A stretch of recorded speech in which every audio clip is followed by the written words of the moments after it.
Long ago, in the golden age of Hollywood, movies were black and white. But the stars shined like diamonds. They looked perfect on screen.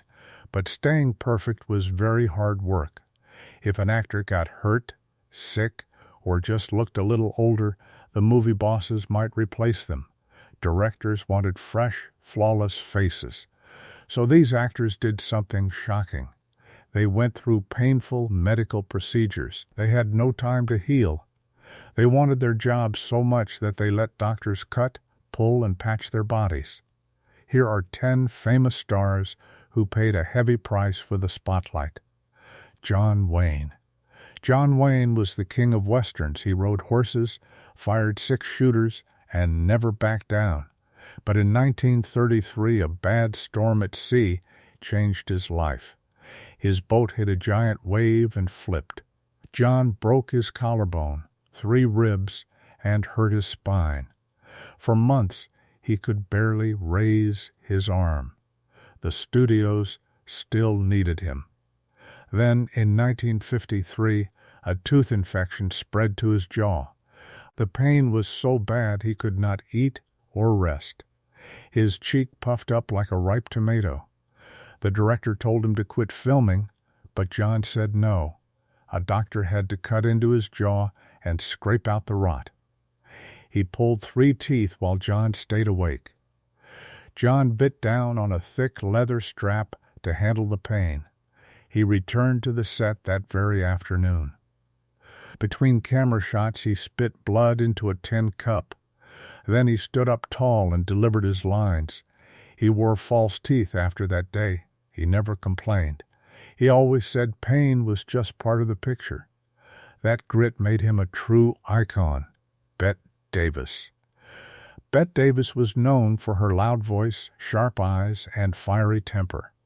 In the late 1930s, a strange ache started in her lower jaw. It grew into a sharp, burning pain. She could not open her mouth wide. Simple foods like bread or soup hurt to swallow. Doctors took pictures of her skull and saw a hard lump pressing on her nerves. It was not cancer, but it had to go. A surgeon cut through her cheek and shaved away part of her jawbone. He also pulled out several teeth. When the bandages came off, Bette's face looked uneven. One cheek sank inward. She stared in the mirror and wept. She worried the studios would drop her. But Bette was built tough. She found a dentist who molded soft plastic covers for her teeth. These covers pushed her cheek outward so her face looked normal again. She wore them every single day, even when they rubbed her gums raw. She filmed hit movies while hiding this secret. She later said she lived in fear of close-up shots. Still, she never walked away. She kept working for decades. Humphrey Bogart.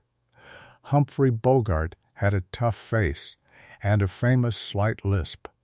Fans loved his gritty charm.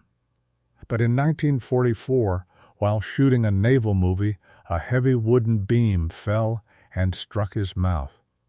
His upper lip split wide open.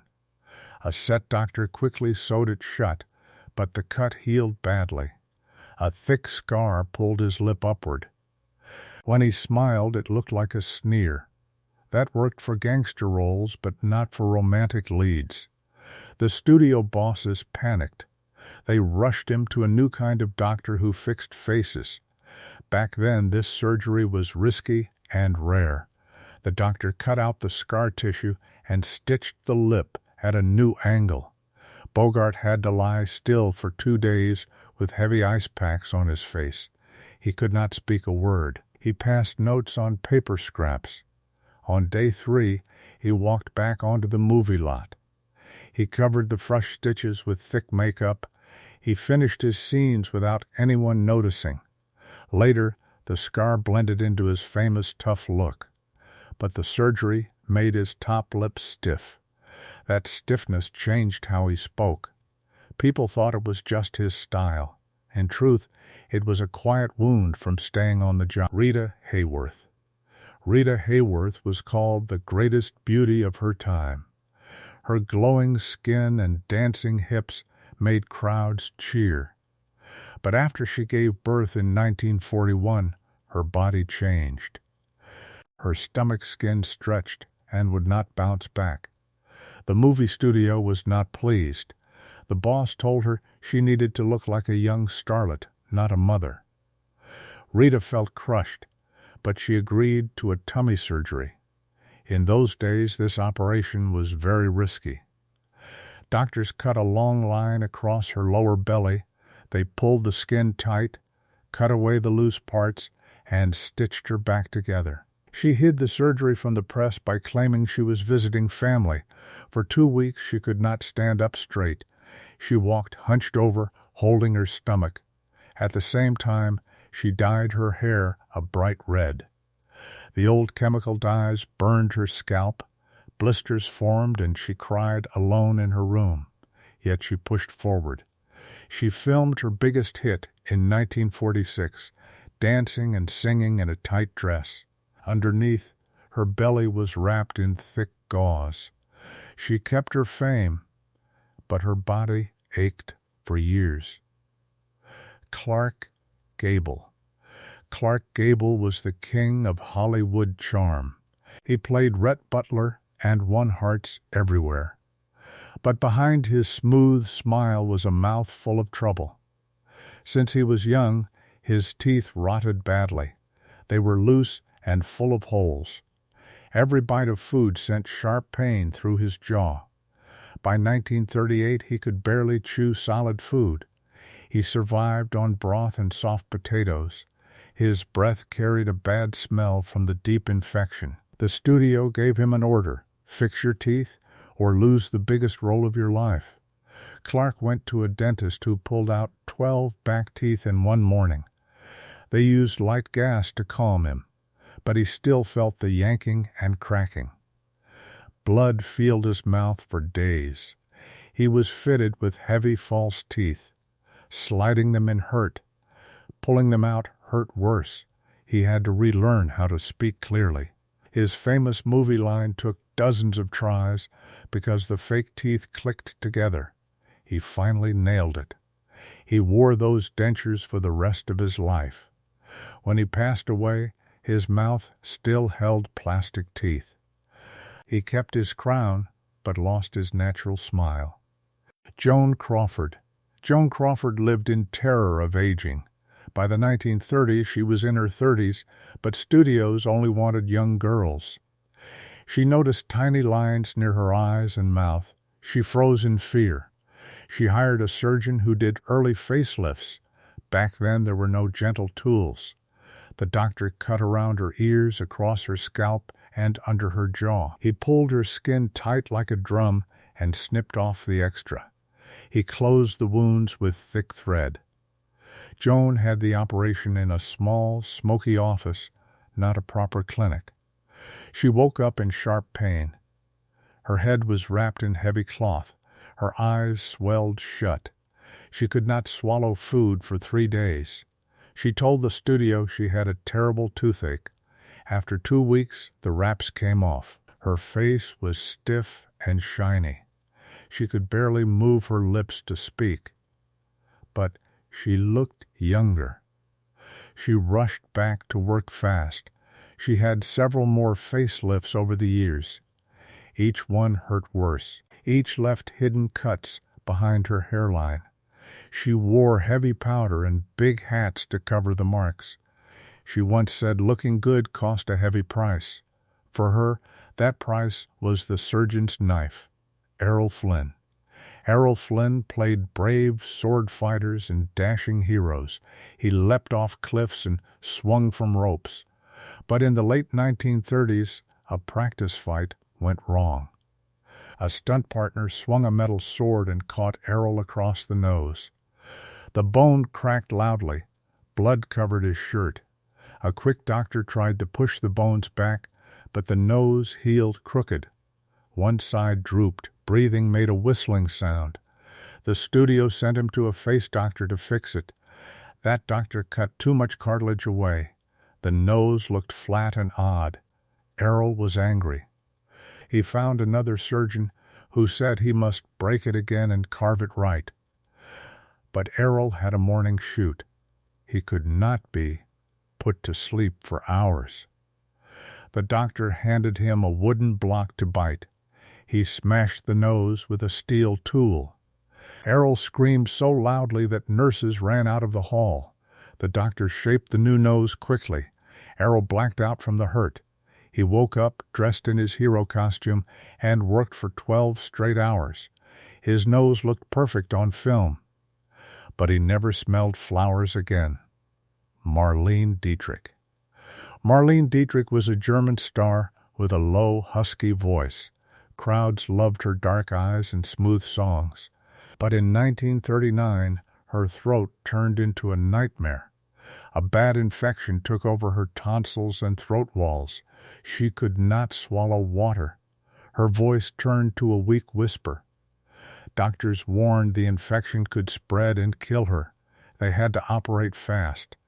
They cut deep into the side of her neck to remove the sick tissue. They nearly sliced her singing cords. When she opened her eyes, her voice was gone. Only a rough croak came out. The movie director planned to replace her.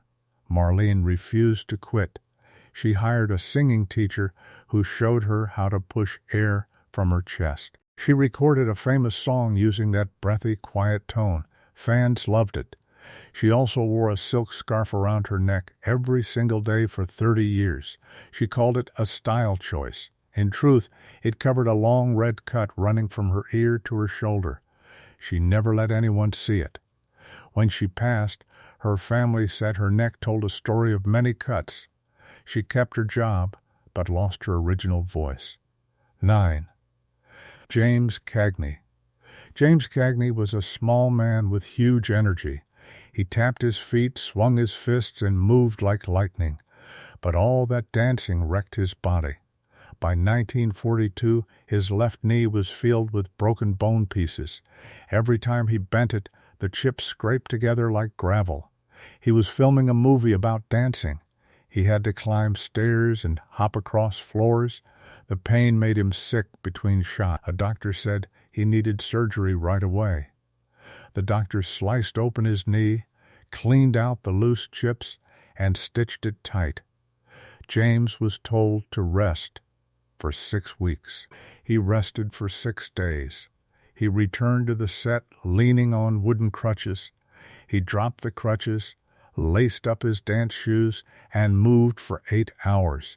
Every jump sent fire up his leg. He bit his lip until it bled. After filming, his knee was destroyed. He walked with a heavy limp for life. But he finished the movie, and it won him a top award. Holding the golden trophy, he whispered, "I traded my knee for this." He never danced again, but he kept acting. He believed you never quit halfway through a scene. Judy Garland. Judy Garland was just a teenager when she played Dorothy, but her life behind the scenes was very hard. The studio bosses gave her pills to keep her awake, pills to make her sleep, and pills to shrink her waist. Those pills tore holes in her stomach. She developed deep sores inside her belly. Every meal felt like a knife twisting. While filming her biggest song, she hurt so much she could barely stand. The director told her to stop crying and keep singing. She pushed through. After the movie, her stomach grew worse. Doctors had to open her belly and cut away the damaged parts. They left a long scar from her ribs down. The studio made her wear a stiff corset to keep her waist tiny. That hard cloth pressed right on her fresh wound. She wore it all day. The cut tore open again and filled with germs. She ran a high fever. Still, she smiled on camera. She danced. She sang. No one knew she was hurting inside her costume. Judy kept her famous role, but her health never bounced back. She spent years in clinics. She once said she felt like a broken toy. But to the world, she was the girl who dreamed of a better place. These stars were brave, but they were also frightened. They loved the stage more than their own comfort. They thought one crooked tooth, one loose knee, or one aging line could cost them everything. Today, we know that hurting your body for a paycheck is not right. But long ago, movie bosses held all the power. Actors had little choice. So when you watch a classic film, look closer. That bright smile may hide a hidden cut. That graceful step may cover a weak joint. These Golden Age performers were not just faces on a screen. They were fighters in fancy clothes and heavy boots. They paid a steep price to stay in the picture. And that is the true magic behind the movies.